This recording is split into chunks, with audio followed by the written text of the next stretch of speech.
चालू कर दिया है, तुम चलो। पूरी पिंस कंप्लीट होती है ना?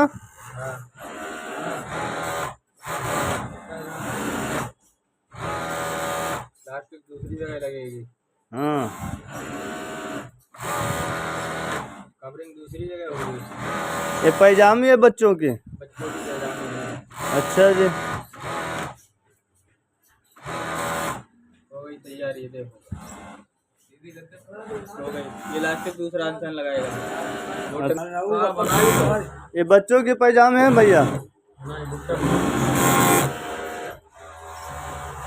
अब ये लास्टिक लग रही है, रबड़ लाने के बाद में ऊपर कवरिंग हो जाएगी, चीज होगी कंप्लीट।